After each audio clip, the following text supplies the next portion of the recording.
To others, good morning. Thank you for joining us. Today is August 15, 2019, and we present for the first day of a two-day acupuncture board meeting.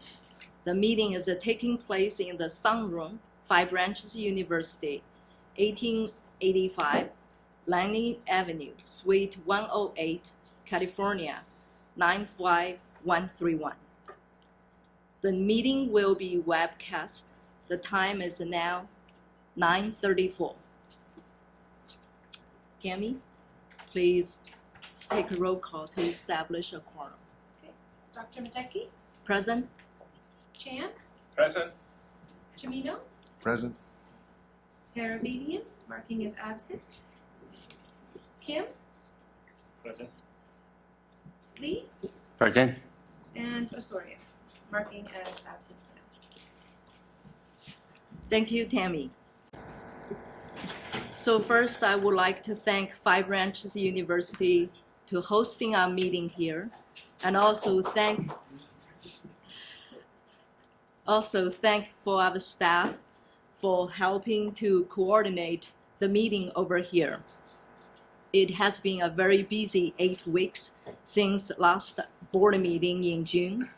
Our board members and the staff, also our manager, Matt Schmeling, and our board legal counsel, Sava, has been working diligently to prepare for this 2 days meeting. So now let's move to the agenda item number 3.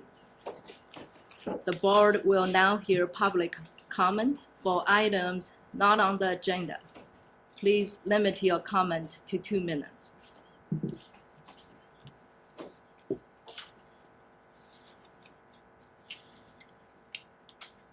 Seeing no public comments. Let's move to the agenda item number 4.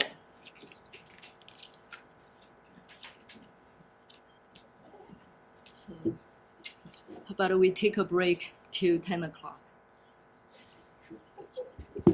Thank you. So our next item is the hearing, and that is scheduled to start at 10 o'clock.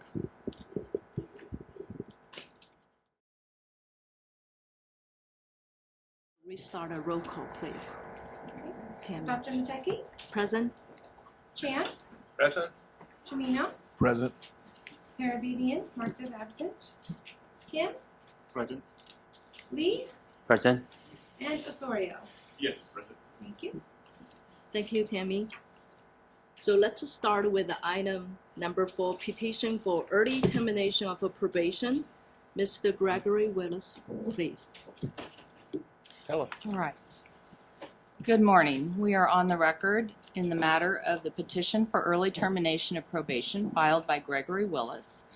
This matter is being heard before the Acupuncture Board and has been assigned Office of Administrative Hearings, case number 2019-070029. Today's date is August 15, 2019. My name is Jill Schlickman. I'm an administrative law judge with the Office of Administrative Hearings, and I have been assigned to preside over this matter.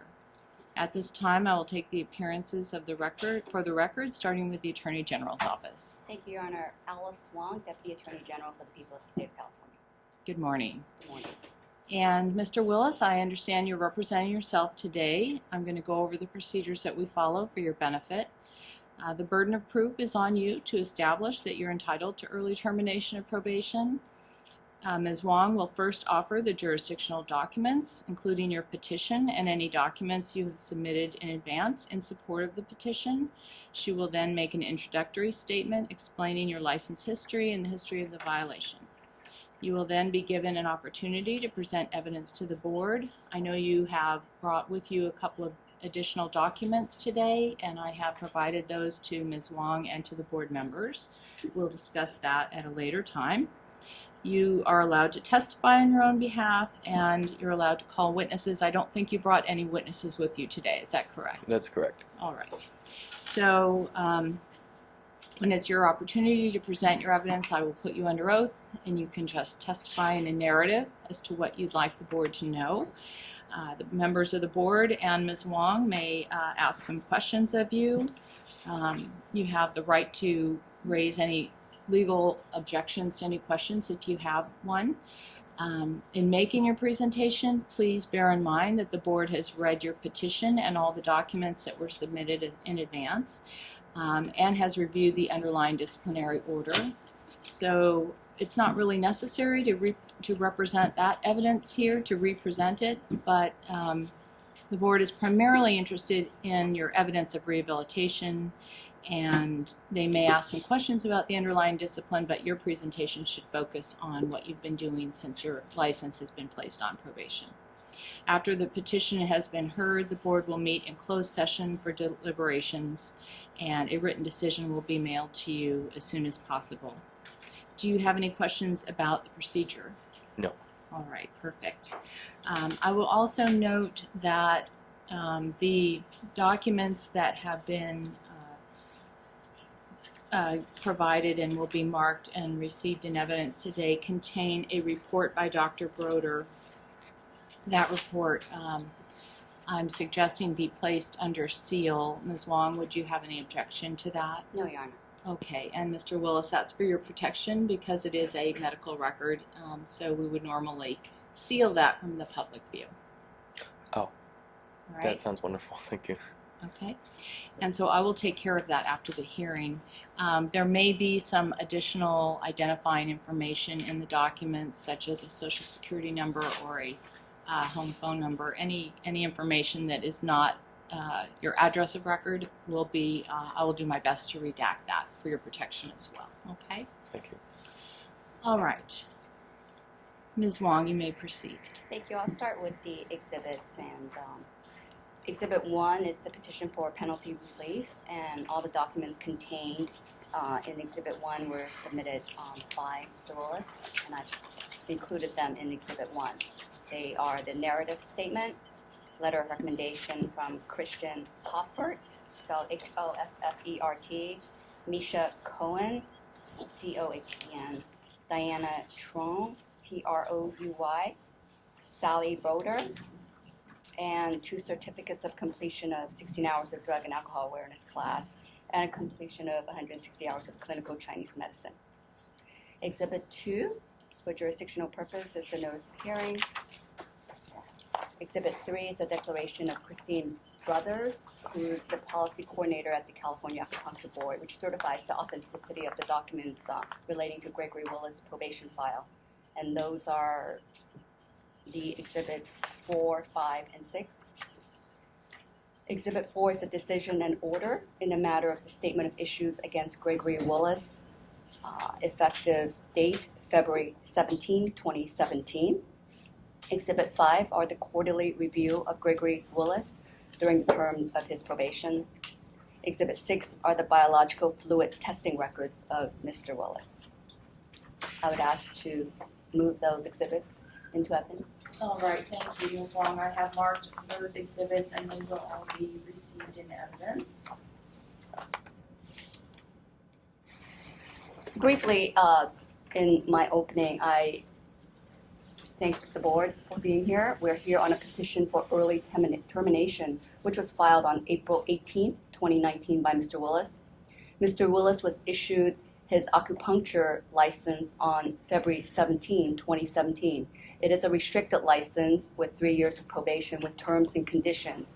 And I want to highlight one of the terms is that he abstained completely from alcohol and drugs, and that he submit to biological fluid testing. 6 months into his probation, Mr. Willis tested positive for alcohol. He was asked to explain the circumstances surrounding the violation. Mr. Willis described the circumstances, why he drank. He admitted to drinking 2 beers and a shot of whiskey, knowing that this was a violation of his probation term, not only with the acupuncture board, but he was also on probation, criminal probation, for driving under the influence. And that really is the basis for the initial denial of Mr. Willis' application for certificate. He indicated that in addition to this one major violation, his explanation disclosed that he, on a separate occasion shortly before this major violation, he also drank 2 beers at home. There are several minor violations of failure to check in, but the major one that I wanted to focus on is his admission that he drank and on 2 separate occasions and had a positive test for the presence of alcohol. Thank you. All right, thank you. Okay. Before we go any further, Ms. Wong, I think I provided you with the 2 documents that Mr. Willis brought with him today. I've marked as Exhibit A, a letter dated August 14th, 2019 from Anthony Lopresti, Lopresti, D-O. And this letter's been marked as Exhibit A, and as Exhibit B, I have marked a proof of completion of an alcohol and drug program. And you just notice there's a letter on the back of that from Mr. Willis. So have you had an opportunity to review those documents? Yes, I have. Do you have any objection to adding these documents to the record? No, I do not. All right. Then I have distributed the documents to the board members. I have marked them, and Exhibits A and B will be received in evidence. Okay. Mr. Willis, at this time, would you stand so I can administer the oath? Yes. Raise your right hand. Do you solemnly swear or affirm under penalty of perjury that your testimony in this proceeding will be the truth, the whole truth, and nothing but the truth? I swear. I swear it will be the truth, the whole truth, and nothing but the truth. All right, thank you. So as I mentioned earlier, this is your opportunity to address the board members and talk about your rehabilitation. You probably also want to talk about the issues that Ms. Wong just raised. Indeed, I do. I realized we spoke yesterday, and she told me a little bit that I get this opportunity, so I wanted to write some things down, and I've rehearsed a couple times, so I hope to get through this and just take a short amount of time. Okay, so let me just caution you, if you want to refer to your notes, that's fine. Uh-huh. But we do have a court reporter here, and she's taking everything down. Uh-huh. We want to have a record of the proceeding.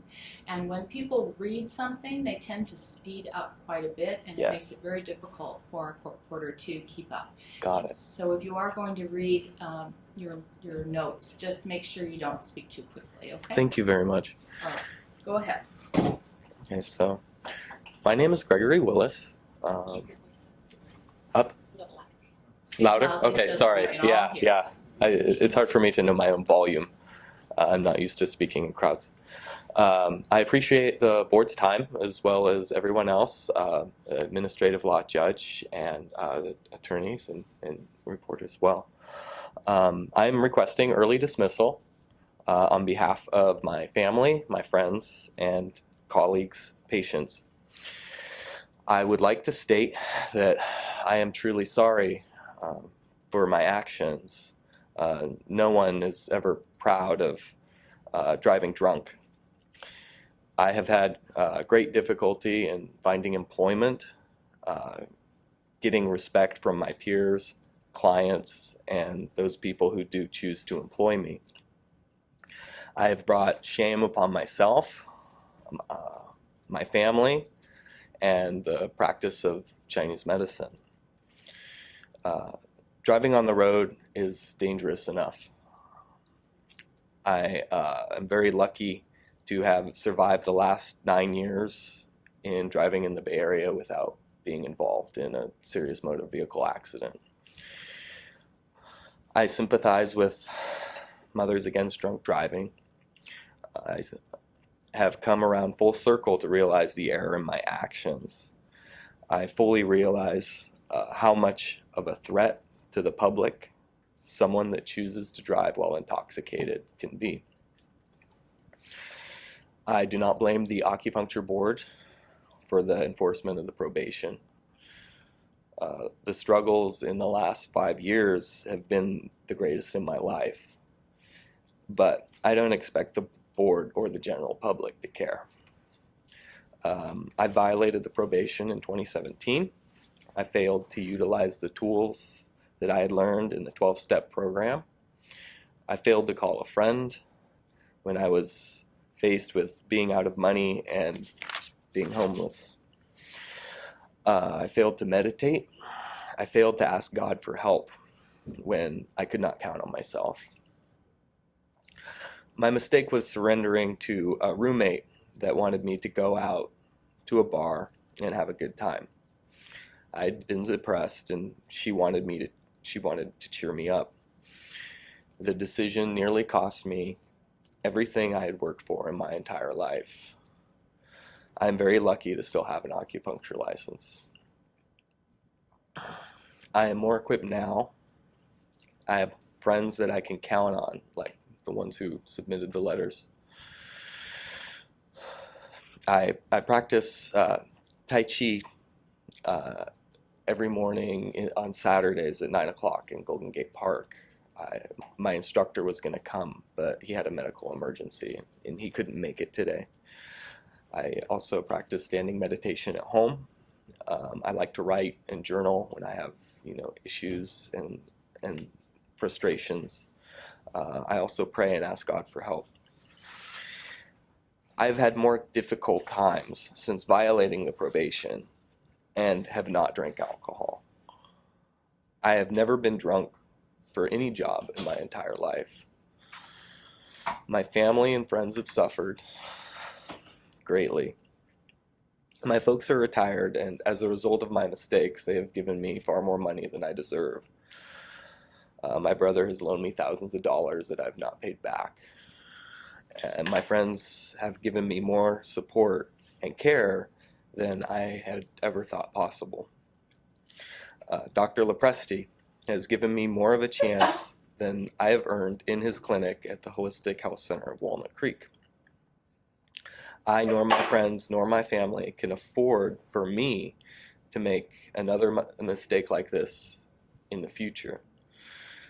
I've been enrolled in a Doctorate of Acupuncture and Oriental Medicine program at the California Institute of Integral Studies.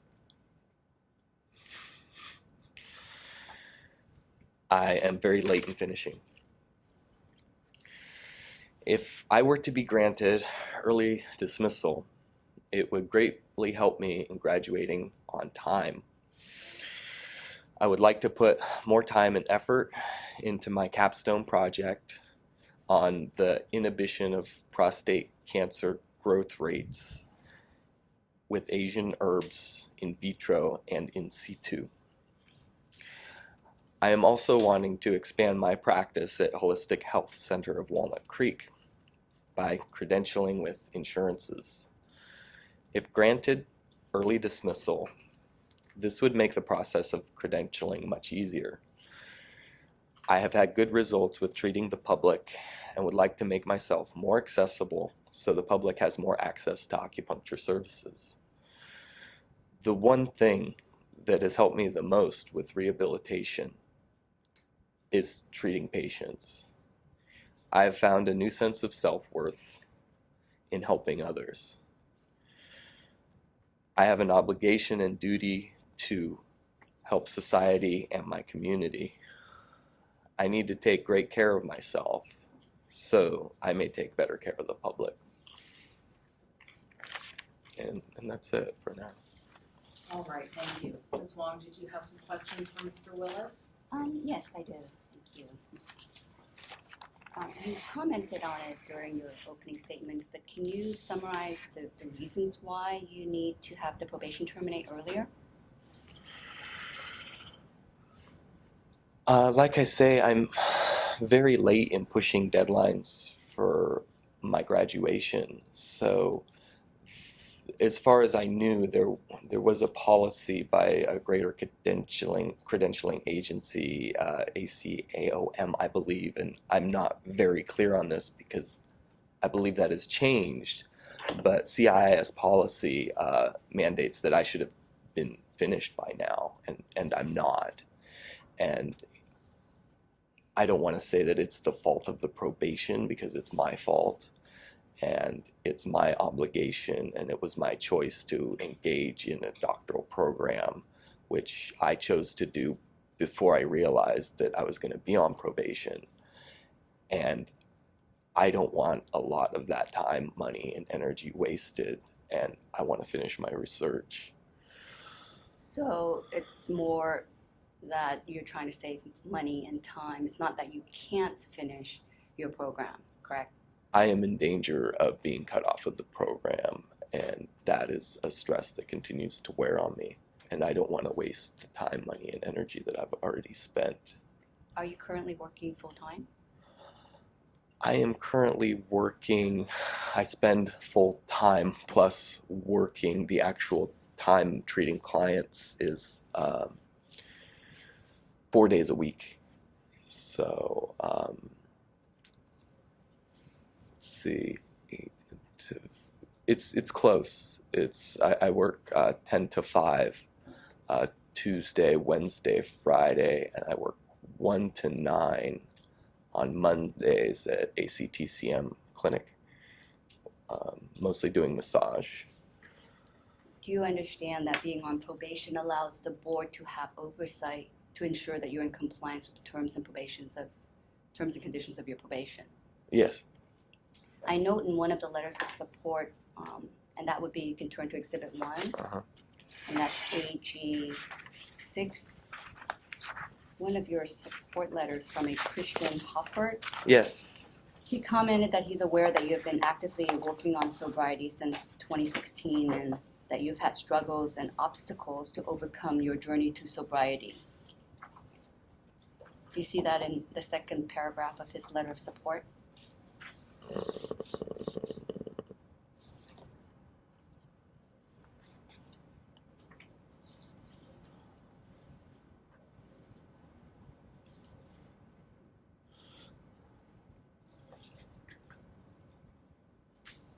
Yes. Would you agree that you have been working actively on your sobriety since 2016?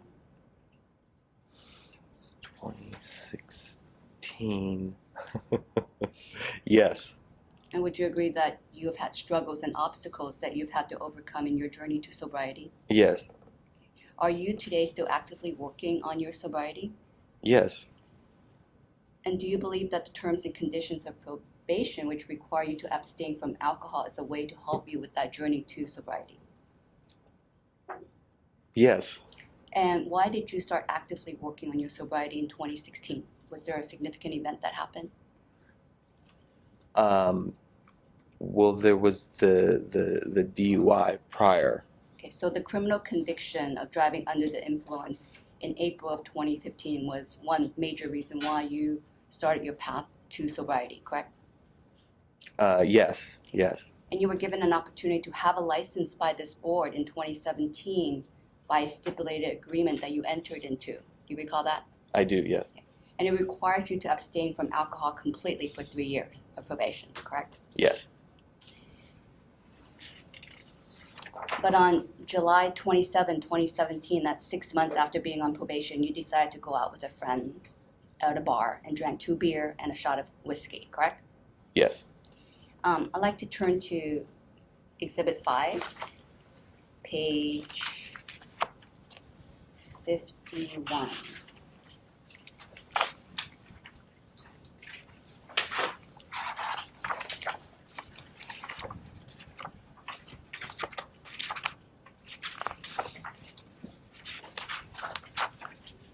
That's your explanation letter to the board to explain why you violated the terms of your probation on July 27, 2017. Do you recall that statement that you wrote? Yes. You explained in this statement, and I'll direct your attention to the 4th paragraph, the 2nd line, Yes. and I'll summarize that you see yourself as an addict, but that you're completely willing to try this mask on and explore the depths of your wrong. Can you explain what you mean by that? Yes, this was a typo. This was supposed to say that I do not see myself as an addict, and I messed that up. Okay, that's But I must say also, it's a very strange thing to attend, 3 AA meetings a week for a year and go up in front of complete strangers at the beginning of every meeting and declare myself as an alcoholic. And so that's part of this statement. is no matter what, if a person goes to an AA meeting, whether they want to or not, they must be an alcoholic. And that is the role I must play. This is the mask I try on. This is the process that we have to go through to get better. And it's been very interesting because at the beginning, I had to go to 3 AA meetings a week for a year before doing this. And I didn't see myself like the other people there. The other people in Alcoholics Anonymous have some real serious problems, and it's really depressing to be there. It's very hard to witness how much pain and suffering alcohol brings about, and it's very humbling to realize that with my issues, how bad things can get in other people's lives. And coming back around and doing this and realizing my own behavior of the violation, it really makes people wonder what that means. I mean, if I was physically addicted to alcohol, this probation would have killed me. Alcohol is one of the few substances that if we totally stop drinking when we're addicted, we could die. Heroin just feels like a person may die. But to be an alcoholic has many, many layers. And I have had to explore this in depth for quite some time. Let me ask you this. Do you believe you have a controlled substance problem back in 2017? I believe I have a legal problem. I'm sorry, can you speak up? I said I believe I have a legal problem in regards to alcohol. Do you mean you have a legal problem because you were criminally convicted of driving under the influence? Yes, and I drove under the influence, which was a mistake that I have not repeated. So is it your testimony that you do not believe you have a substance abuse problem? That is correct. So why strike that? But yet on July 27, 2017, you were on a 3-year probation with this board, correct? Yes, You knew you were not supposed to drink alcohol at all, correct? yes, You were also still on probation in your criminal case you were convicted of in April of 2015, correct? yes, So you were on 2 grants of probation, correct? yes, And both grants of probation explicitly states you are not to have any alcohol, correct? yes, But yet you went out and drank 2 beer and a shot of whiskey, correct? yes. Do you accept responsibility for that as you sit here today? I do indeed, yes. Or did I hear you earlier in your opening statement that you surrendered to a roommate who wanted to go out to a bar? So are you blaming your roommate for enticing you to go to the bar? I am saying that there are parts of myself that may be enticed by what's available. And under dire circumstances, I have learned the tools to make more appropriate decisions. What would be the difference today and in July 2017 when you surrendered to the enticement of your friend to go out and have a beer? I have other friends I can talk to. I have a great support group of colleagues. I have clients that depend on me for my sobriety and my quality of work. I have the skills to be able to write. And in addition to this one night, you also admitted to the board in this letter that on another day prior to this one incident where you tested positive, you admitted that on another occasion you drank 2 beers at home, correct? Yes. And why did you do that, knowing you were on 2 grants of probation that requires you to abstain completely from alcohol?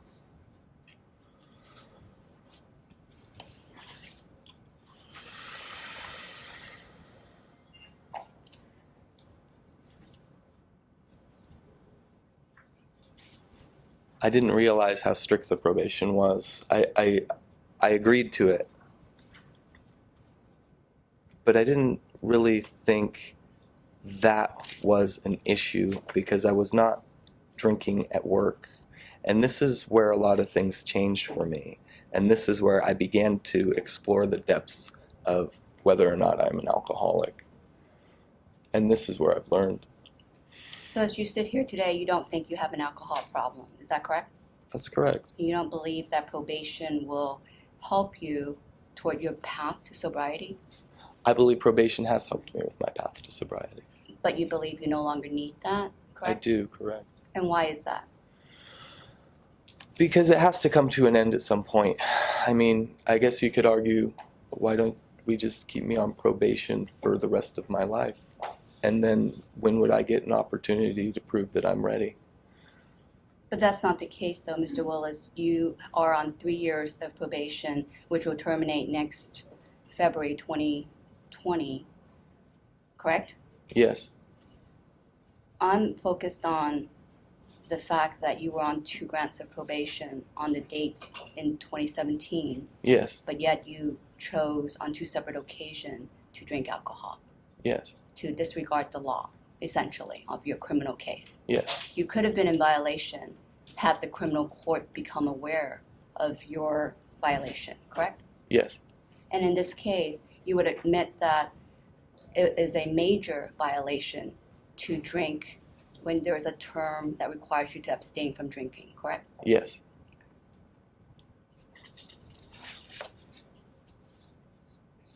I have no further questions.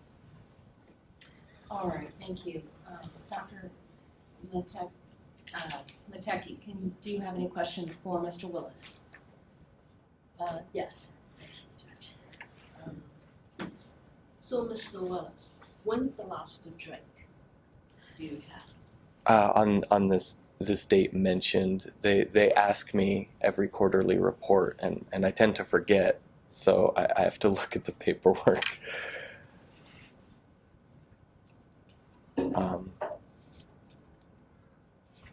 I believe it was July 2017. 2017? Yes.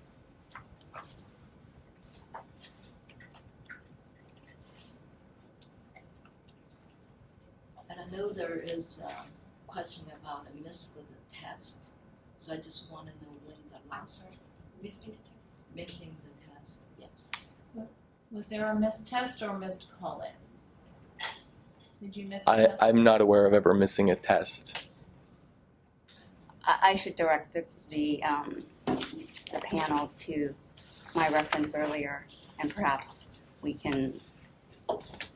There were 4 failure to check in, and those dates are March 2nd, 2017, and that's in Exhibit 5, page number AG 74. The second failure to check in was October 14, 2017. Exhibit 5, page AG 21. The third failure to check in was July 21st, 2018, and that's Exhibit 5, page AG 13. The fourth failure to check in was November 7th, 2018, Exhibit 5, page AG 06. Thank you. Thank you. Did you have any further questions? I have a question. Record, you missing 3 times to submit those abstain from drug alcohol as a text and supply and a term 3 times. One is on missing on the October 14th, year 2017. Another one is July 21st, year 2018. Another one is November 7th, year 2018. Why is that in the year 2018 you had 2 times you failed to submit those tests? So just so the record is clear, I believe that Mr. Willis failed to call in to find out if he was to test, but didn't fail to go to test. Is that correct, Ms. Wong? I believe so, Your Honor. Okay. So just Yeah, to clarify for the record. Yeah, but the thing is that why in 18 you're missing choice? So and then the previous year you do not. But 18 it looks like the next very close to last year in July and November. And I mean the pattern is it looks like you're not on time. And and then the earliest is October. Okay, even though you had the excuse, but I just wonder if the pattern is October, July, and November, 3 times in a row, and during the 2 years. The last year, 2016, 15, you don't have that, and why is it suddenly you have this kind of missing? I'm trying to remember as I've moved 3 times since during the probation. So I've been extremely busy and changed a lot of jobs. So outside of the statement that I've given, I honestly couldn't give you a straight answer as to a pattern or why that was happening, besides being under a lot of stress for many things, financial, working on my DAOM program and changing jobs. I know I was working with Misha Cohen at that point, and that was a very stressful job, and as well as so a lot of changes where I was working with Dr. Lopresti. We've been working together for a couple years, but that business has changed names and has changed location over the past 2 years. And so there has been a lot of stress on me to perform all day, every day. And I didn't have a good system set up for the check-ins. So now when I wake up, first thing I do is check in. It used to be I wake up and then have an alarm go off. And if I didn't set my phone correctly, and if I lost my phone, if my phone was broke, my whole system was derailed, and I had to figure out something that worked better.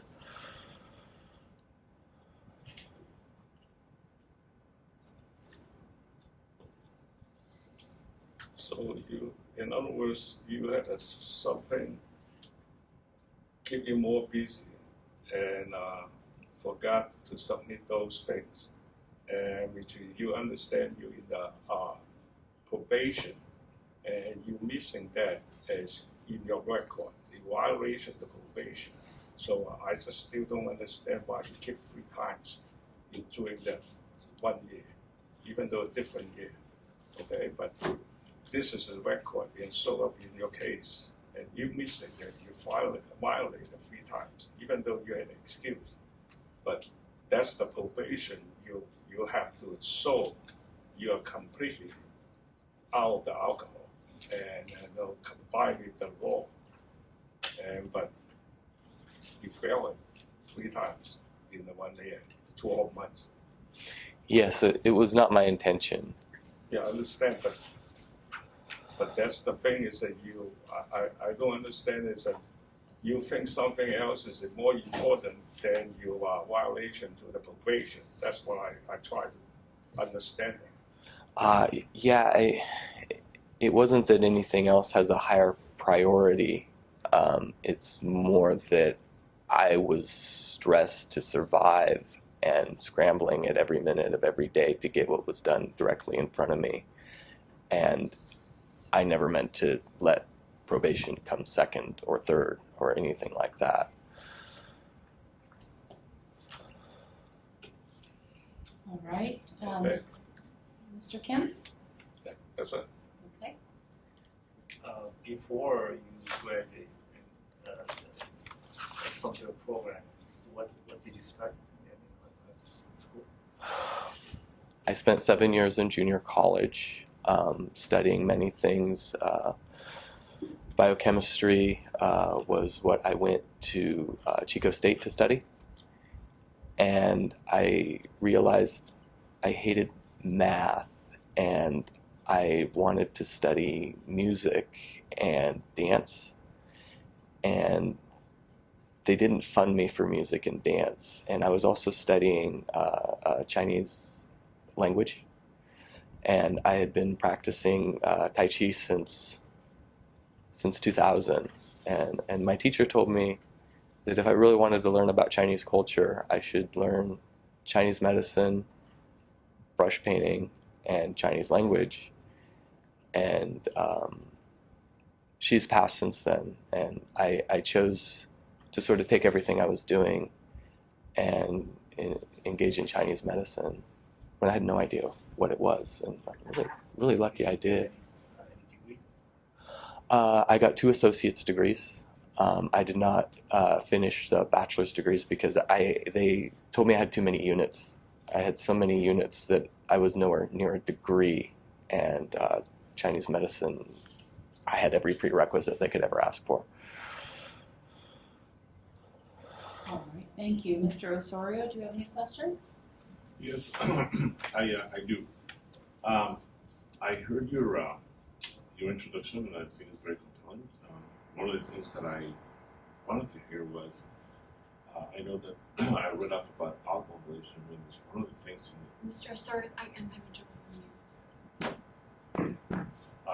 is that better? It's a little bit. Okay. One of the things that they said about alcoholism is the best way to recover is to admit that you have a problem. Yes. I haven't heard you say that you have a problem with alcohol because it has been a real problem in your lives so far, right? Yes. Yes, and it's a double-edged sword because if I tell everyone I have a problem, then it looks like I need treatment. But I've been dealing with this problem for many, many years, and society deals with this problem. It's a common issue we all have to deal with, no matter how involved with that problem we are. There's people out there that drink and drive. We have friends that drink. We have some serious health issues from alcohol. Alcohol is also a medicine that's been used in Chinese medicine as a way for tinctures and things like that. So it's everyone needs to learn a relationship with it because it's not going to just go away. And I realize I have had a huge amounts of trouble with alcohol. I'm having trouble with alcohol right now, and yes, it's a problem. But saying I have a problem gives a lot of people the wrong impression. And so it's difficult to be clear about it. Does that make any sense? No, because I'm trying to understand. It's what if you want to not have the problem, you have to face that you have a Yes. problem. I know people that have stopped drinking for 20-some years, and they call themselves 12 alcoholics. And according to the 12-step program of the AA, once they're alcoholics, they're always going to be an alcoholic, even if they stop drinking. Yes. So they have a problem. It's what I want to hear from you is if you understand what we're here for. It's a really serious disease, and it has caused many lives and destroyed the lives of many people. You know, what I want to hear from you is understand that you have a problem, that you are on the way to recovery.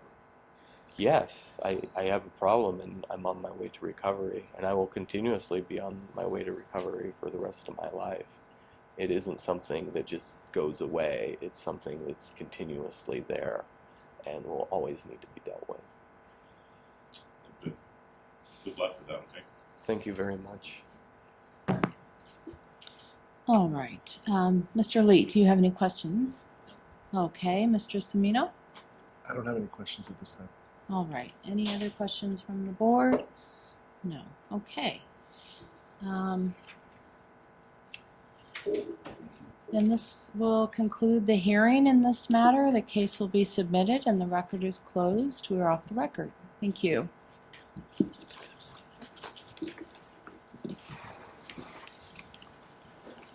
So now we will move to the closed session.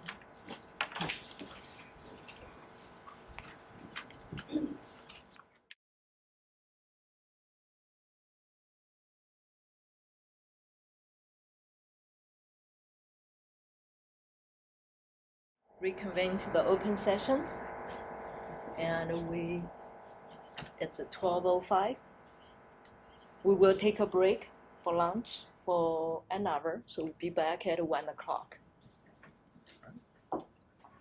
Thank you. Thank you. You already take a break? So now we're taking a lunch. Yeah, I Yes. just do internship. Welcome back.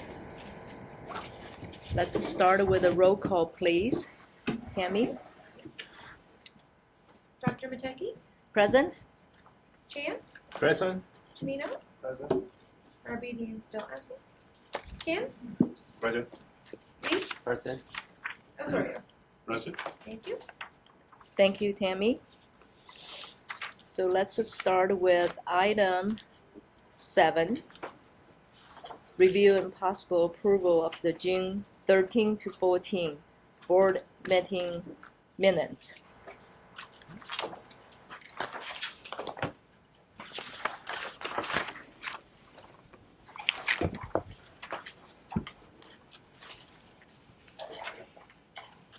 You'll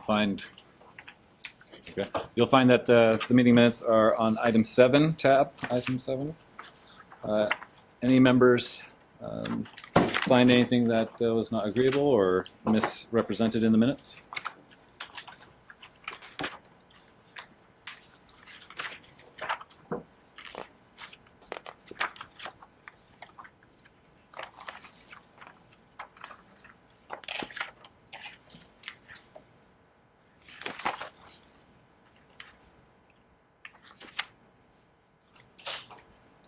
That's fine with me. Hearing no issues, would a member like to motion to approve?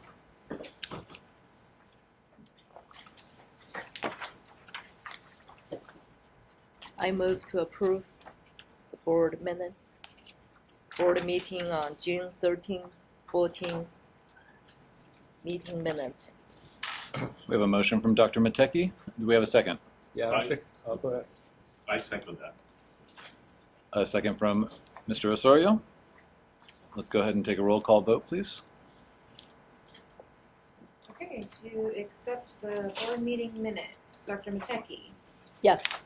Chan, Yes. Tamino, Yes. Arbedian absent. Kim, Yes. Lee, Yes. Osorio. Yes. Motion passes. Thank you. Thank you. Let's move to item number 8, Executive Officer's Report. Mr. Bodia, please.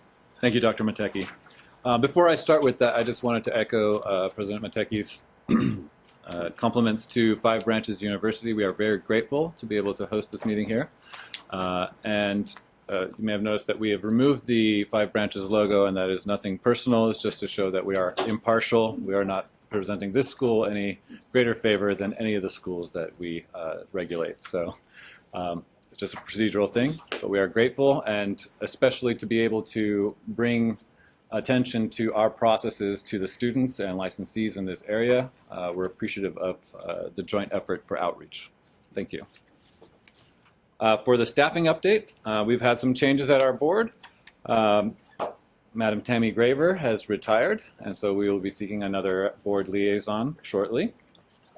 We also have a vacancy due to Vaughn Martini, our CE coordinator. She's taken a promotion at a different state agency.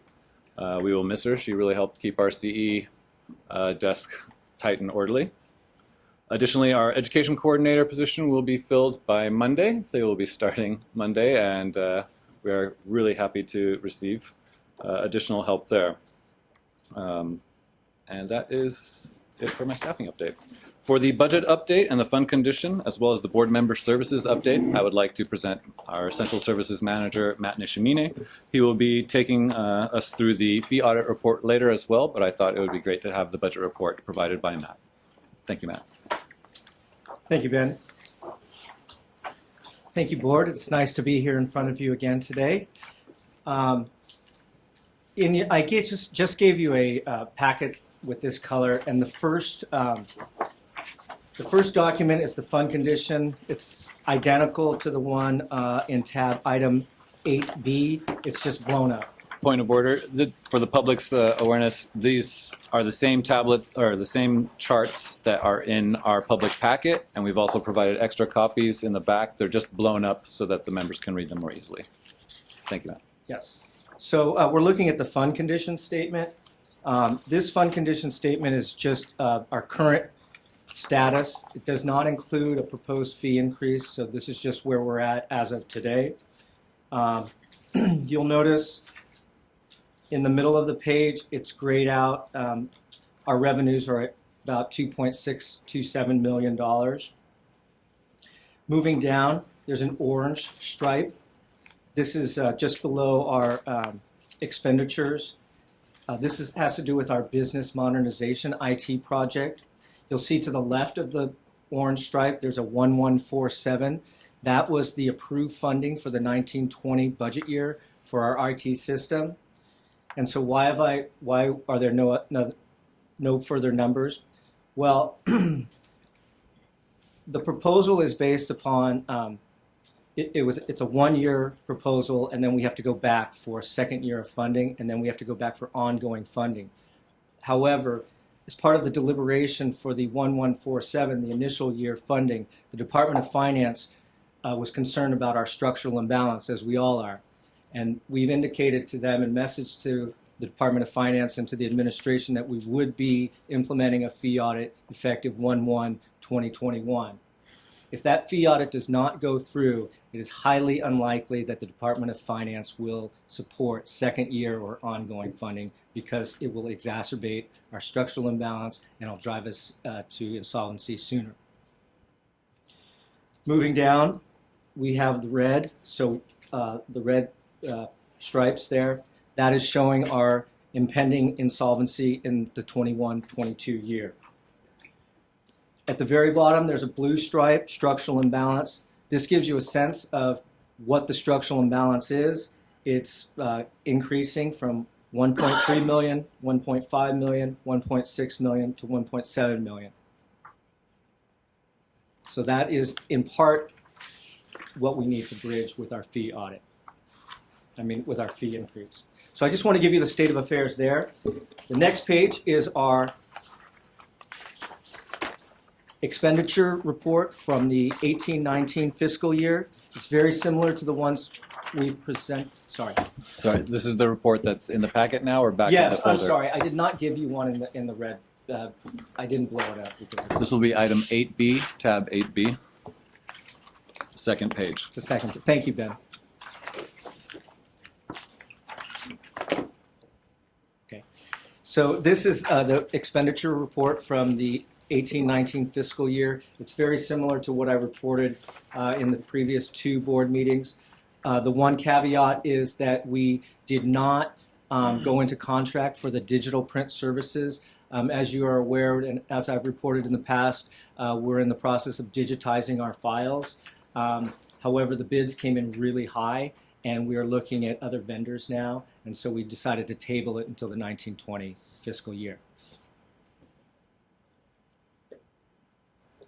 Are there any questions regarding last year's expenditures?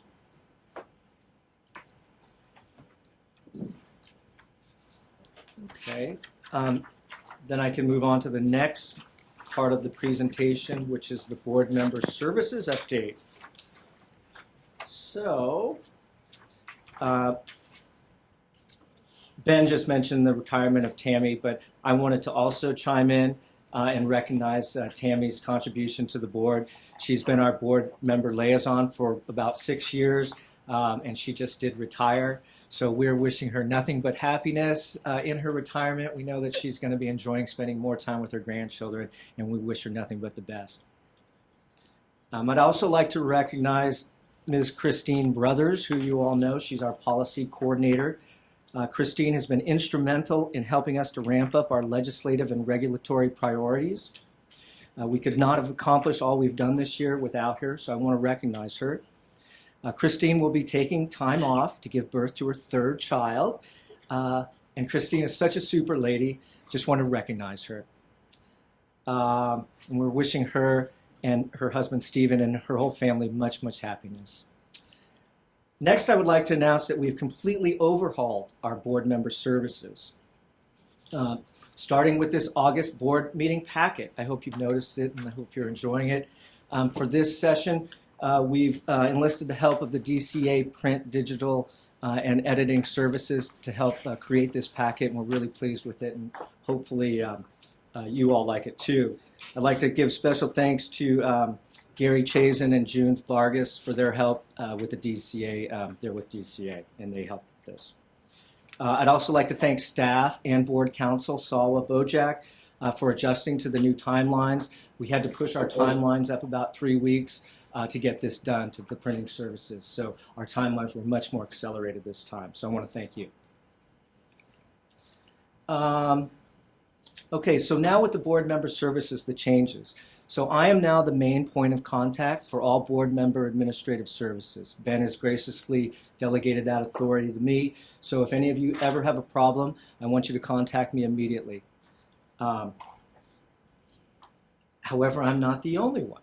So we also have Erica Batista. Erica is back there. She will be helping us. Erica is our admin coordinator, and she's will be helping us. We also have Jenna Dennis back in the office, and she is helping us too. So now we have 3 people helping provide services to you guys. Erica and Jenna are both super ladies too.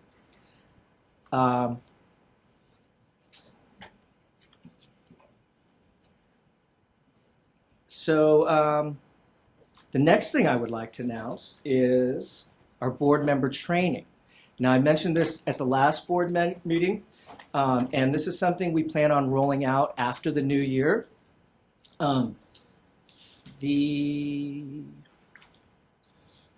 proud to announce a pioneering new training program designed to provide you, board members, with the skills, knowledge, and insight to help lead the board forward as effectively as possible during your tenure.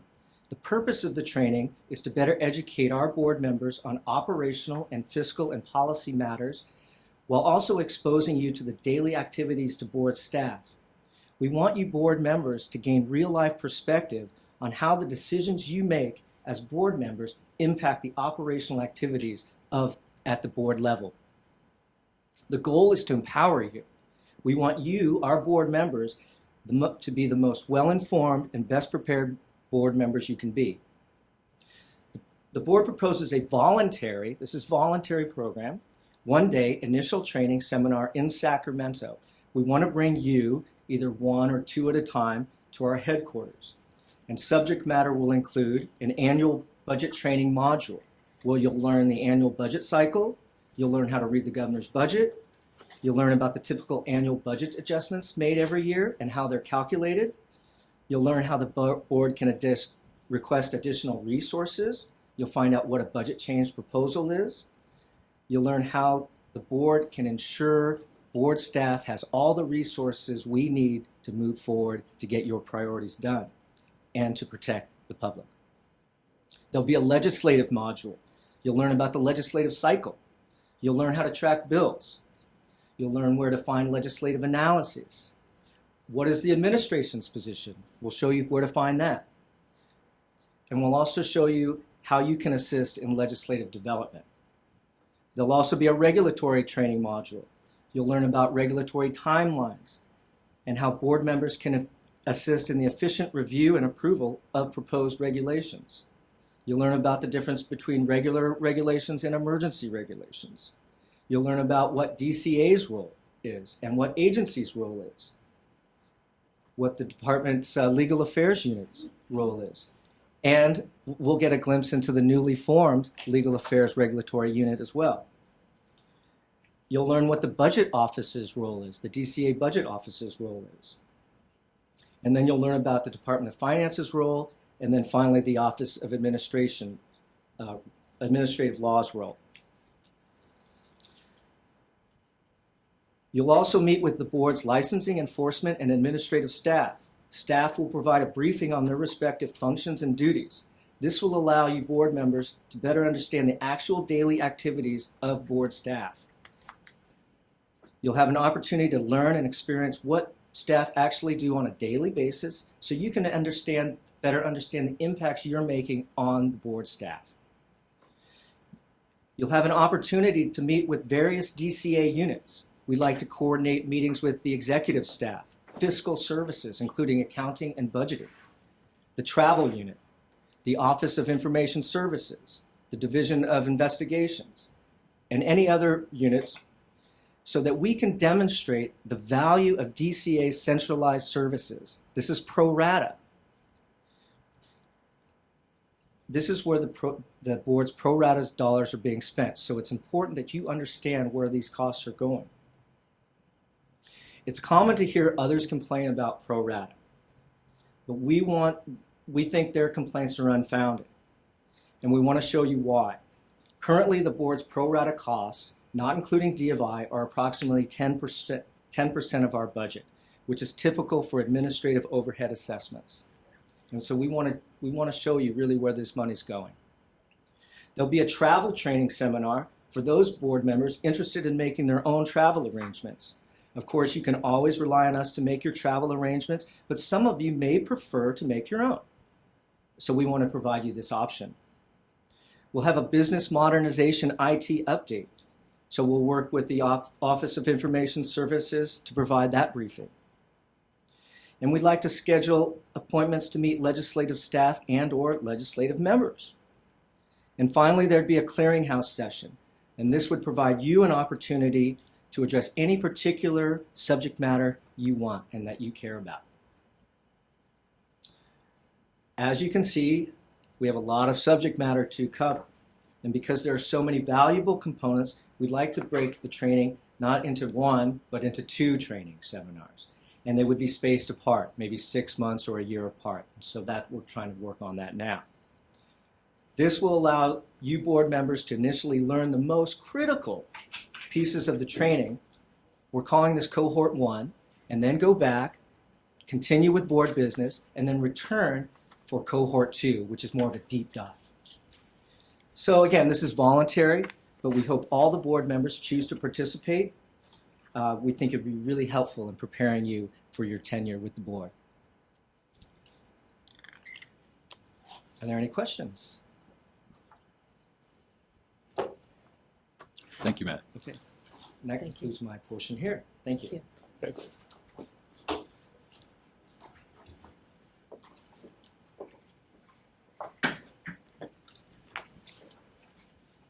Now let's move on to the item number 9, enforcement's report. Ms. Cricket, Roaches. Good afternoon, board members. The enforcement information is under item number 9.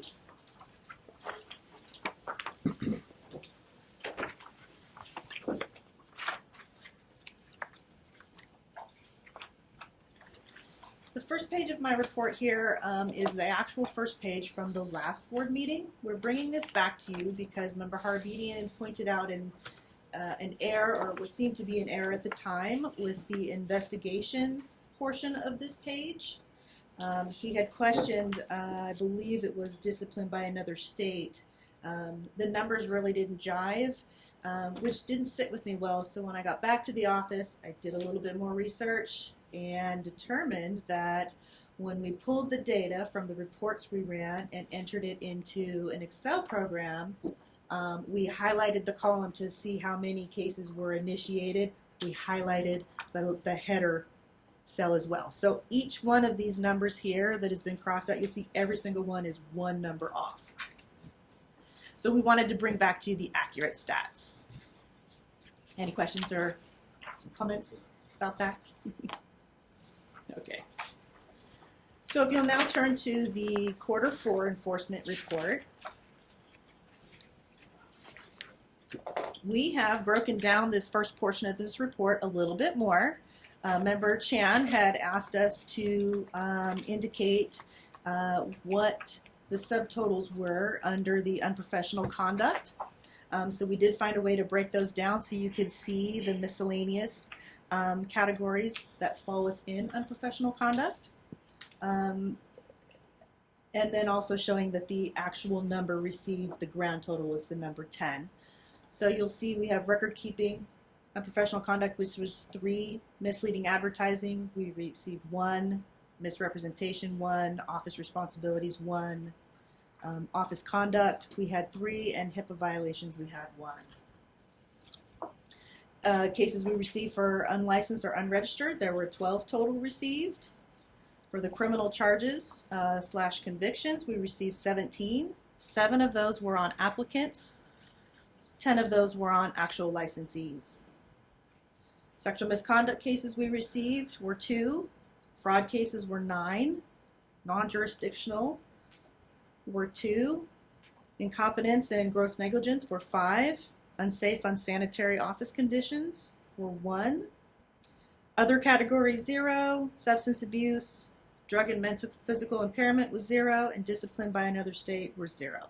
The grand total number of complaints and convictions received this quarter, the 4th quarter, was 58. Any questions or comments about that section? Sure. Yeah, first of all, thank you for breaking down the unprofessional conduct. I had a question. What does mean you had a 3 case for the office conduct? What kind of office conduct is it? Those are going to be complaints where somebody's complained that office staff may have been rude, or really simple, just literally just office conduct. The acupuncturist didn't treat me nice. They didn't broaden what that meant. It's really just simplistic. The way the patients were treated could be staff members, like office staff, could be the acupuncturists themselves. It's hard to really drill down what that office conduct can be, but it's really more the simplistic things that we don't really have a lot of jurisdiction over, but we do consider it unprofessional conduct. About the office responsibility. Right. It is. Is it what kind of you had 1 case for the office responsibility, and what are you talking about the office responsibility? Because if somebody complain at the office, the school or anybody cannot respond promptly. So how do we distinguish that from conduct from responsibility? I don't really know how to break that down for you at the moment. We can bring back more examples next time. Yeah. Okay, I had another comment. And compare the 1st quarter and the 2nd quarter, okay? And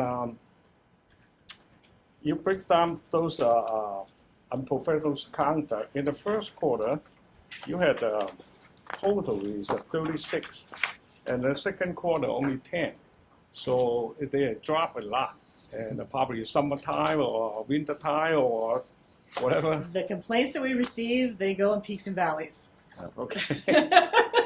There's really no other So explanation it for looks that. like the 1st quarter is there's more people filed a complaint and everything compared with the 2nd quarter. Okay. And also you break down, and I think is that we have to do something about the school training and the education provider, because if you look at the unprofessional conduct, you had the record keeping. Mm-hmm. That is, you had almost 30% of the 2nd quarter, and you had office conduct, which is another 30% of the 2nd quarter, and which those things, and I think the education provider or seminar or school training will be helping the people not violate this kind of stuff. And also you look down the fraud cases, and you have 9 cases in the fraud cases on the 2nd quarter, which is again the continuing education, the school training, and should have impact on this kind of cases. If more people will understand and had more training in this kind of situation, so I don't think that more people committed a fraud and more people committed in the unprofessional conduct. I think we have to talk to the school or the school education provider and emphasize those areas. We had this kind of case. Ask them to alter some courses to specifically to provide those licensees pay attention on this area, and hope in the future this complaint and this case is going to drop down. Otherwise, we short of the manpower to investigate, to comply with the law. So the school and education providers should be taken. I agree. So what I'm hearing is you would like some additional outreach Yeah. brought to the schools in these to pinpoint these particular areas so they can assist us. Yeah, because those people, the licensee had a basic, strong background on this kind of education and effort. So when they practice, they will be less commit on this kind of violation. So I think we need to do something on that. Member Chan, I completely agree, and the board is taking this on through the CE ethics requirement, which we will be bringing forward for the board's review in November. We also, although I don't have data in front of us, we do see a tendency of less issues with the unprofessional conduct or violations of regulations on new licensees. Since they've just finished with the schools, we've had Marilyn Allen come before the board in the past where she teaches a number of these courses, and the students do receive this. What we tend to see is licensees lapsing later on in their professional career. We've provided the board members and the public our laws and regulations as well, and it's very dry reading. But ultimately, it does dictate your profession, how your profession is regulated. And we would love to see more CE providers offering this kind of information. And I think that once the CE ethics regulations is approved by the board, we can see more of that happening on the CE provider level. Good. Any other comments? Okay, if you'll please turn to the next page for the investigations. These are the current investigations that were received as of the fourth quarter. Unprofessional conduct again is 11. Remember, these are all cases that are actually investigations. These include both formal investigations as well as desk investigations conducted by staff. You can see in the first column there's a grand total of 62 that were initiated this fourth quarter. We have 172 investigations pending, and staff has been able to close 59 investigations in the fourth quarter. Any comments or questions? Okay. So the next page is our actual fourth quarter statistics report. We'll just go down by each individual graph here. The first one is the complaint intake. It indicates how many complaints were received. So what you want to pay attention to for the fourth quarter is the fourth column over that's white. That is headed with fourth quarter that says April through June. These are the complaints that were received, the arrests and convictions that were received. The grand total received for complaints was 58. If you'll notice the column next to that, it tells you the year to date. That's the grand total of complaints received, arrests and convictions received, and then the grand total of all the complaints received. The column next to that compares the column just to the left that I just talked about and the column that's headed fiscal year 17 and 18. It'll show you the year-to-year change. So this year, for example, the total complaints received, we're up 21%.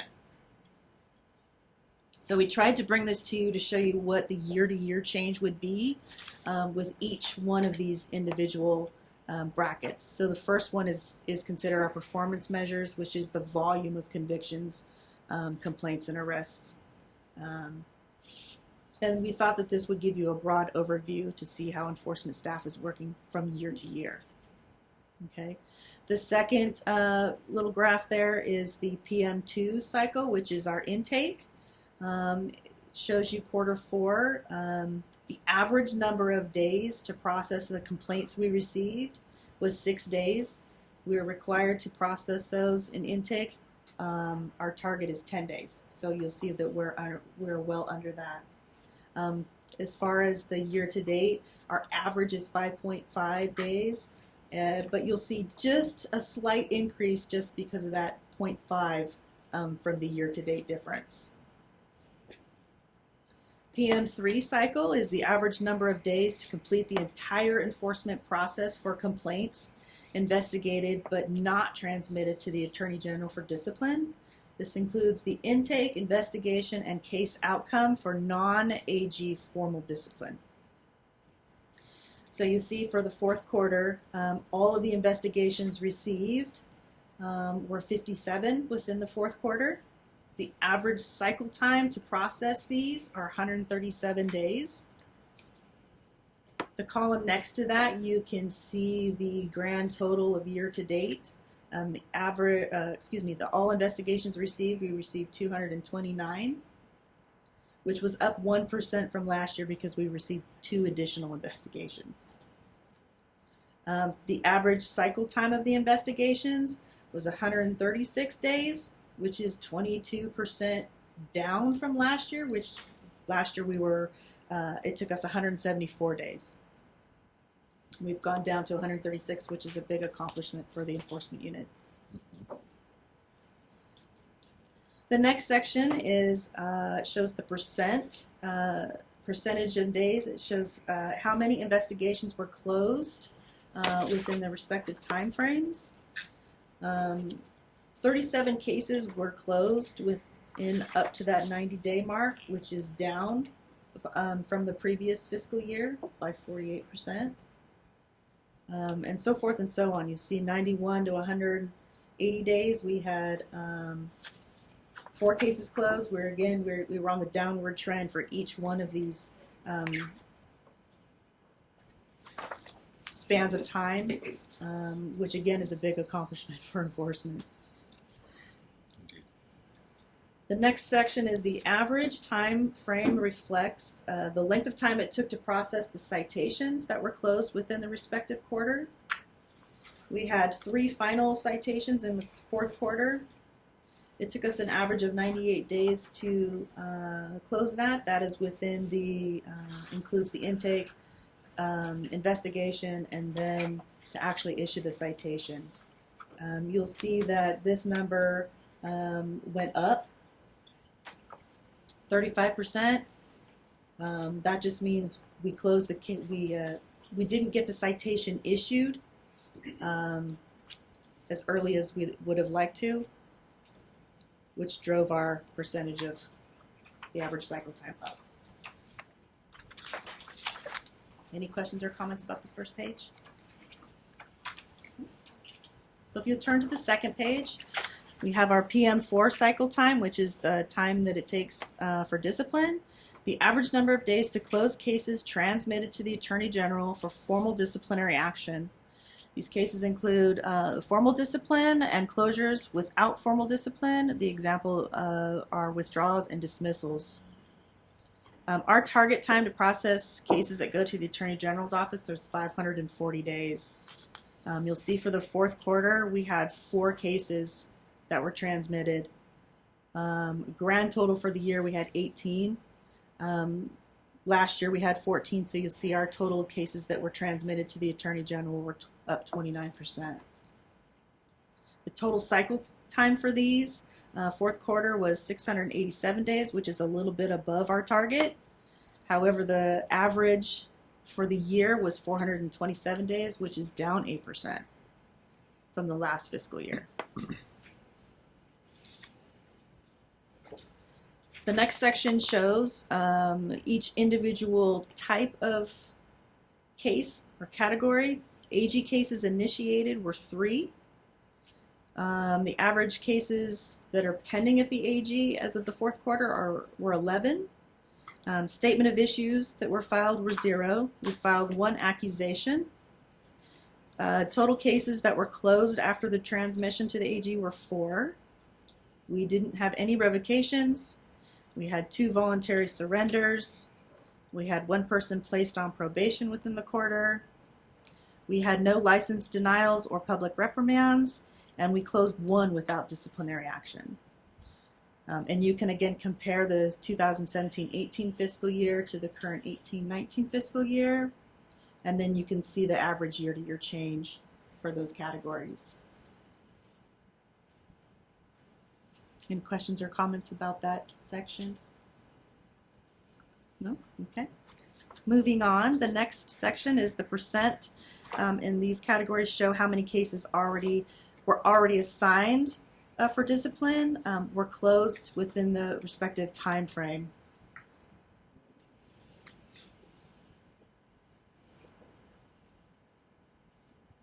The following graph after that are other legal actions.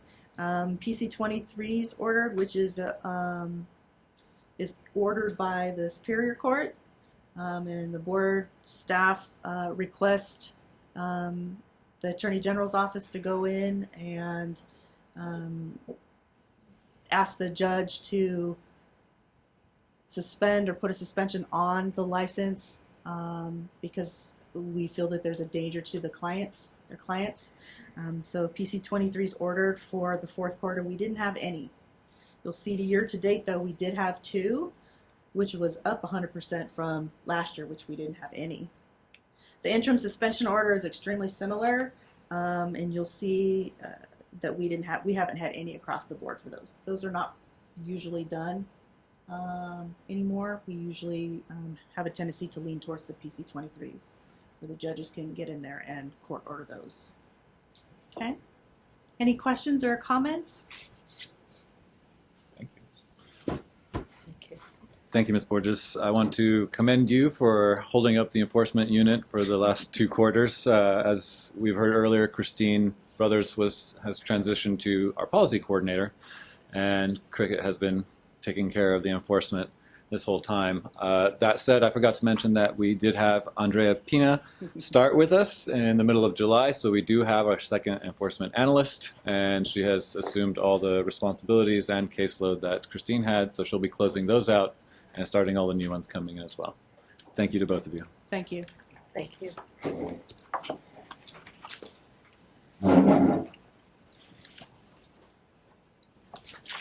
So,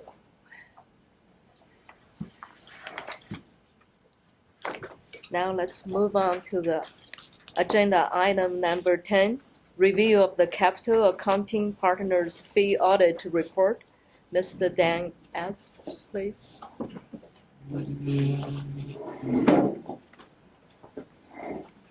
on down.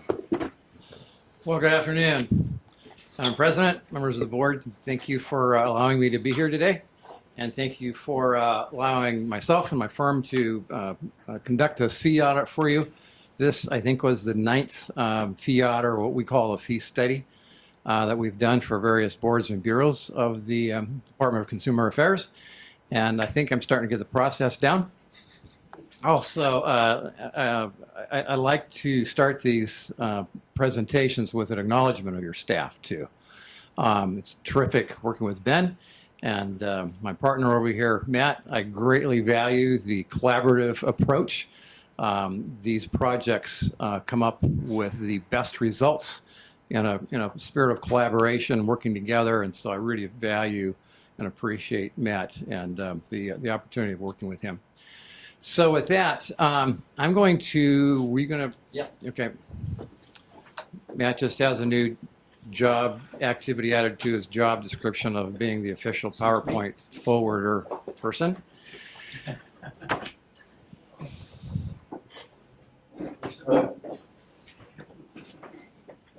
So the first thing I just want to do is kind of walk you through this particular presentation. Matt, go ahead and flip it to the next screen. There's really 3 major parts to the presentation. One is the scope and methodology. 2, just looking at the requirements, overall the results. It is based on budget 218-19. And then finally at the end, I do have some fairly broad recommendations. I don't think any of this is going to be a surprise to you. But certainly if there are questions as I go through this, please stop me and ask. I have a specific point at the end for questions, but if a question comes up, do not hesitate to ask. Next slide. So the scope of this project, one is to calculate the full cost of processing licenses for individual licensees, determine an equitable approach to allocate non-fee expenses such as investigations, enforcement, and other support functions that may apply.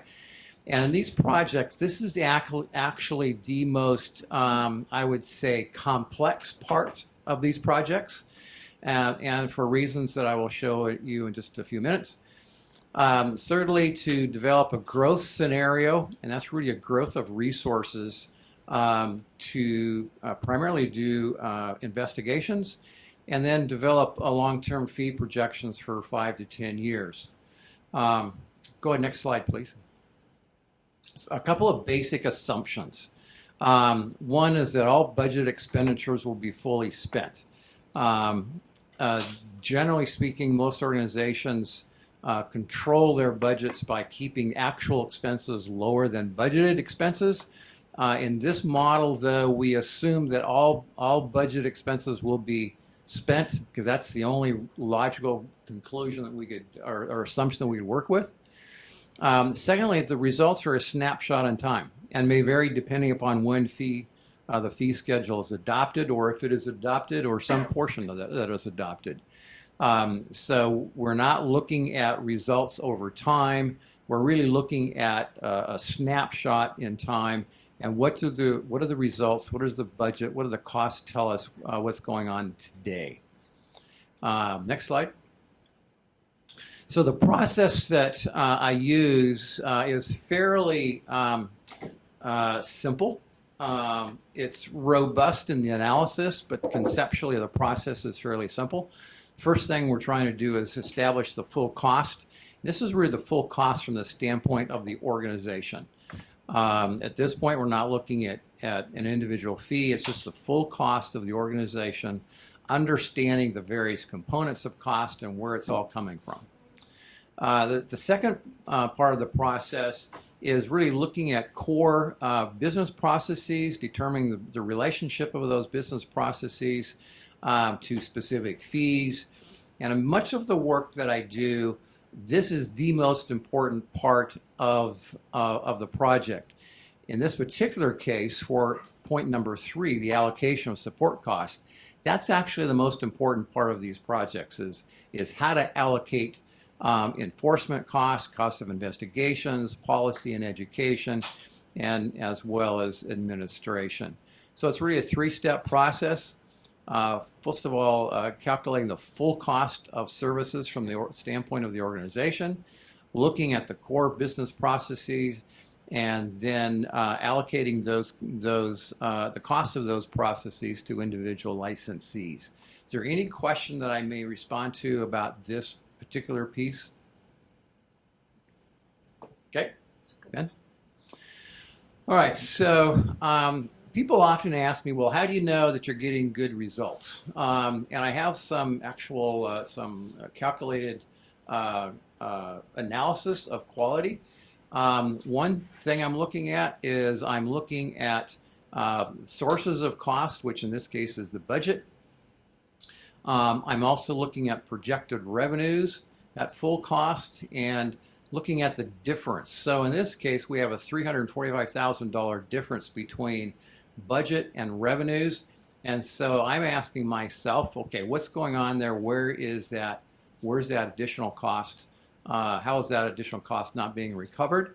And in this case, it's services that the board is providing, but doesn't have, and Matt, correct me if I'm not saying this exactly right, it's services that you're providing, but you don't have the statutory authority to charge for those services. We actually do have the statutory authority to charge for the services, but we're currently opting not to charge. Okay, all right, thank you. Okay, so essentially you're providing some services at no charge, and so essentially that's the cost of that. In the model, I'm tracking every available hour for staff, which in this case is 31,418. And in the model, I'm actually accounting for 31,419. So if you'll forgive me for 0.09 hours, I think we're good. I'm also looking at, I make a calculation of projected revenues from current prices, which is the $2.6 million. And then I'm also comparing my calculation with actual revenues, which is again $2.6 million, a difference of $323,000. My plus or minus is 5%. So I look at that and say, okay, the data that I'm getting from staff is good. And then finally, in working with Ben and staff, we need to, at least have enough cost recovery for the budget. I also worked with them to develop pricing scenarios for the various fees. And so the pricing scenario actually creates a surplus of $270,000, which will help you start rebuilding your fund balance. Any question about this? Okay, yeah. Analysis of costs and expenses. So this is kind of the nuts and bolts. This is the dollars and cents. So Matt, if you'd like to go to the next screen. So I'm sure this is nothing new for you. The blue bar right there is my calculation of revenue. The red is the actual revenue. The green is expenses, and the difference is $1.8 million. I think we could all agree that that's not a sustainable business model. And so something needs to change. You either need to change your expenses or you need to change your revenue structure. But I think, as Matt pointed out earlier, that's not sustainable. Matt, next screen. So there's been a lot of talk, and typically this is a very real part of these conversations, is about enforcement cost. So this shows the cost of your external enforcement cost over time. And this primarily is from the Attorney General's office. That's the biggest piece of that, as well as the DOI investigations. And these are all costs. So as a basic guy that looks at cost and processes, I'm always looking for opportunities to change the cost structure, to bend the cost curve. These are all costs that you have no control over.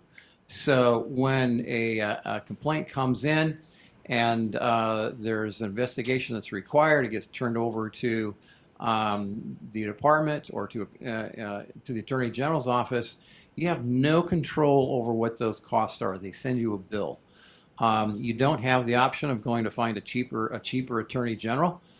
They don't exist.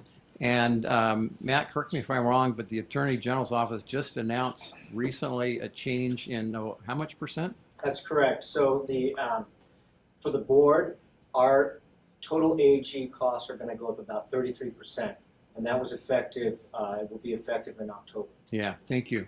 So 33% increase in AG cost. Again, you have no control over that.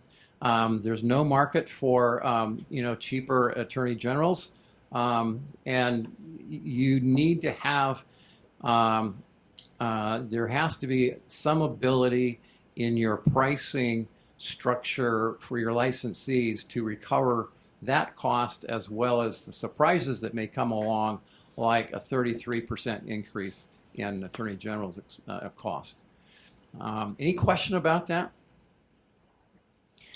And by the way, these are just external costs, that they do not include the internal cost for enforcement staff. Matt, thank you. Okay, so how do I allocate the cost of enforcement and support costs, such as education? And there's generally three ways that I do that. One is to assign individual licensees an enforcement function. It's a simple, basic allocation model. If the processing cost of an individual license is higher, one is higher than another, then all of that cost is allocated on a proportional basis. And there's no right or wrong way of doing this. There's just various models of how to do it. The second one is assigning costs on the basis of how or who triggers the enforcement activity. So in this particular model, again, working with Matt and staff, we decided that the licensees who triggered most of the enforcement activity are current licensees, and so we ended up assigning all of the cost of enforcement to the annual renewal fee. And then we also could assign, each licensee gets a flat amount of enforcement cost. Again, I'm working with Matt and the staff. Seemed like for enforcement costs specifically, we chose the method of assigning all of it based on those licensees that triggered the cost. And then for basic administrative overhead, we used the first model of assigning basic overhead on the basis of the direct cost of the license, processing the license. If I've just totally confused you, I apologize, but if there's a question, I'm happy to respond. Okay, yeah. So this is actually the results of the model, and it's only one license. It's the biannual renewal. The 0.33 there, that's actually what it takes in terms of time to process a biannual renewal, which translates into about 20 minutes worth of time when it's all said and done. Multiply that times a productive hourly rate, and the cost of actually processing the license is $19.49. And then when we allocate the department pro rata, we allocate then department or the board management and administration, customer service, regulatory policy review. These are all basic functions or basic internal processes. As you can see here, the largest component of cost is in fact the cost for enforcement and support.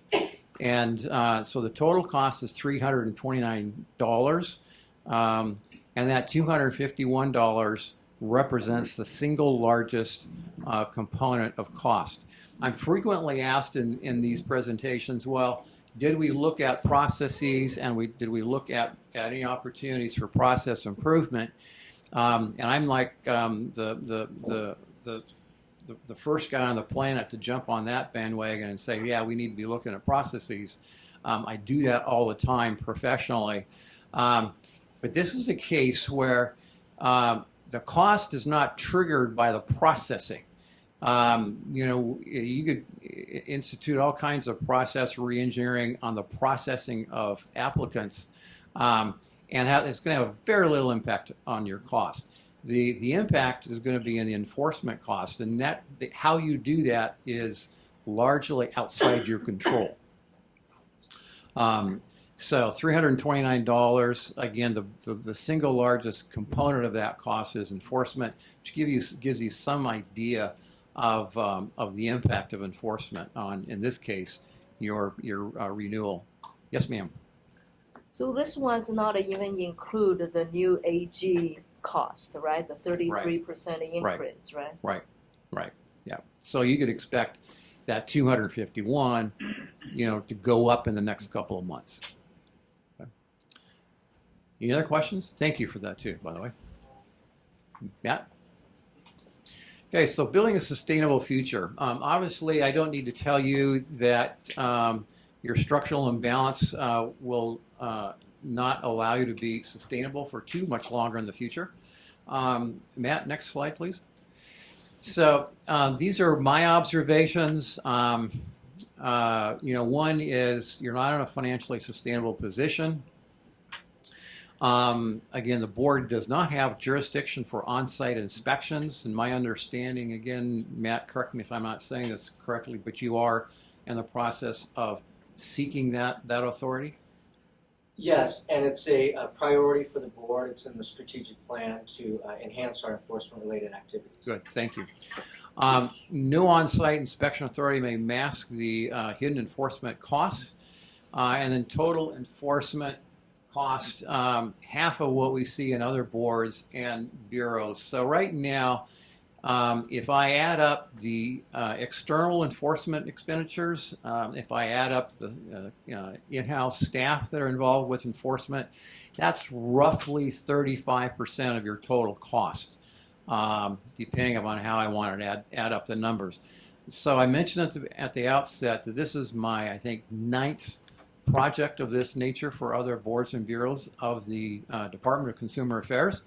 In each of those, total enforcement cost was anywhere in the range of 60, maybe 55% at a low and pushing 70% at a high. So your enforcement cost relative to other boards and bureaus that I have looked at is about half. My guess, and I'll mention this in a minute or two, my guess is that when you get that jurisdictions for on-site inspections, my guess is that you will eventually see those enforcement costs ratchet up. I don't know how high, don't know how fast, but I would be a little surprised if they didn't ratchet up something closer to what the other boards and bureaus experience. Okay. Yeah. Additional enforcement staff. Increased consumer protection. Clearly, if you increase your enforcement operation, you will probably find more enforcement actions, which will ultimately ensure the professionalism of the industry, which I think is probably what everybody wants. Next slide, please. So the additional enforcement staff that we included, we call it version 1 versus version 2. Version 1 is your current budget expenditures. Version 1 is your current budget. Version 2 is adding 4 additional staff. And what that does to your biannual renewal is it takes it from $330 to $644. Again, adding virtually all of that external enforcement costs to the biannual renewal fees. Matt? Impact of new resources. Obviously, budget expenditures will increase. More inspection activity will probably find more violations. More violations will mean more DCA and Attorney General costs, and total enforcement cost will therefore go up. I'm sure I'm not saying anything that's a surprise to any of you. These are just really my observations. I would suggest that again, because so much of your enforcement expenditures are outside your control, that this be kind of front and center, that it needs to be thought through and be made very aware of. Matt, next slide. Okay, so recommendations and next steps. And these are very standard recommendations for me. Set fees, recover full cost plus additional for reserve of 3 to 6 months. I believe that reserves are vitally important. Matt, I think DCA suggests a fund balance of what, 6 months roughly? Yeah, the Department of Finance recommends a prudent reserve of 3 to 6 months. 3 to 6 months. So it's right along the lines with best practices for the department. Raise the statutory cap to cover regular fee increases for at least 5 to 10 years. And if my understanding, if the way the process works, you raise that cap and then it's much easier to make adjustments in the interim. Number 3, establishing pricing guidelines. You are in a place where you do not have to charge full cost for every individual fee. You can use revenues from one fee to subsidize another. And I think there is value in establishing some broad guidelines for your executive leadership in establishing pricing. And then finally, and I strongly believe in this, conduct a new fee audit or assessment every 3 to 5 years. I'm continually doing these kinds of projects. Besides this one, I've got 2 going on right now where they haven't adjusted their fees in nearly 20 years. And as you can imagine, not adjusting a fee over 20 years means that when you do adjust the fee, it causes no little amount of heartburn for those who have to pay the fee. So Matt, next slide. I think that's my last one. So I would love to entertain any questions that you might have. Again, thank you for this opportunity. And again, thank you for the opportunity working with board and Ben and Matt and your really very fine staff. So. In the enforcement cases, we ask for those people violation to pay back the enforcement costs. Do you consider in your formula to compute? Yeah, great question. And this is where I may need you to help me if I don't say this quite right, or your enforcement officer who was just here a minute ago. So my understanding is if a case goes to the Attorney General's office, you can take that cost and say, we want you as the person who violated a rule to pay for that. My understanding is also they can take that to court, and a judge can say, yes, no, maybe cut the fine. Now you're in a position where you're fining a licensee. A judge can overturn that. A judge can say, pay half, pay whatever. So you have no control over it. Again, that's it. You're in a situation where you have no control over much of your costs, and in that environment, you're at the mercy of a judge. So you don't have any control. But great question. Thank you. So, I mean, do we have the data to show how much we spend? We know how much we spend on the enforcement costs, how much we intake from those violations for those people reimbursed to the board, and what's the gap on it? So we definitely don't fine someone when we do disciplinary cases. We do, when it goes to the AG, we do cost recovery for the investigation and the AG. And oftentimes, if we're trying to get them to, if they're trying to avoid court, which is even more costs, or it works to get the licensee to surrender their license so they're no longer working on the public, we negotiate the cost recovery lower to make it more appeasable to the person to actually let go of their license. And then, as Mr. Ed said, the judge, if it goes to the hearing, may then decide, no, you don't have to pay anything, or you only have to pay 33%. So we really have no control over that.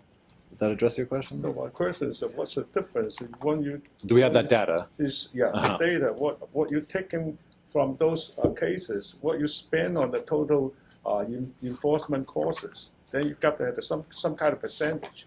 Even though the judge waived all of these things and how much we spend that much, how much we taking back, then we have to know on that. We can definitely. So I would just add, you can look at the expenditure report in item 8B, the second page, and it does show some historical. I'll give you a second to get to that. This is the expenditure projection for the 18-19 fiscal year. But it also shows the previous years. At the very bottom, we're showing unscheduled reimbursements. These are numbers in red. They're towards the very bottom. This is item 8B. And so in 15-16, we collected $130,000. In 16-17, we collected $130,000 again. Last year, in 17-18, we collected about $88,000. And in the 18-19 year, we collected about $60,000. So it's significantly less. I would also note that because, as Mr. Eds has noted, there is uncertainty behind these fees, these cost recoveries, we would not consider them a fee, a revenue based upon a fee amount. We want to right-size our fees to manage our budget. Anything that's cost recovery would be directly attributed to that violator, and really it's not about how the board is doing business. I see.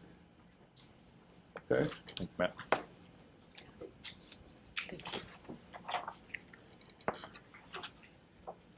Any other questions from the board? Do you have any data or information on how other boards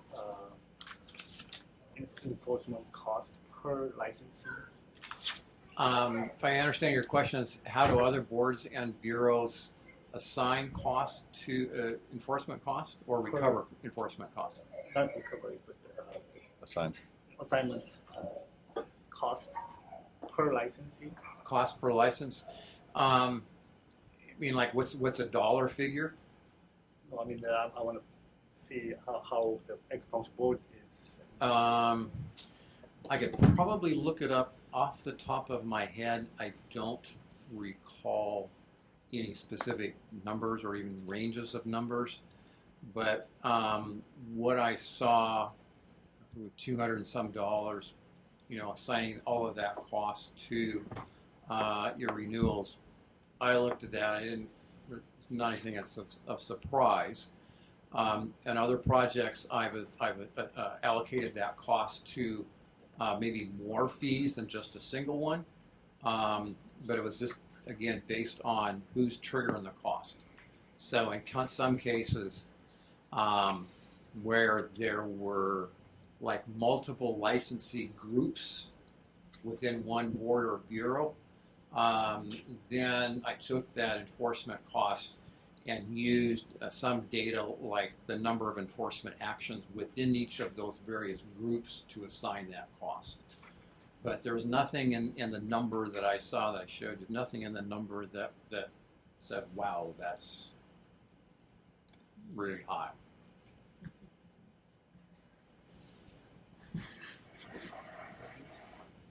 I know you mentioned in your presentation it's like some of the board like 20 years. I think this board is the last time, so 1985, 30 years ago.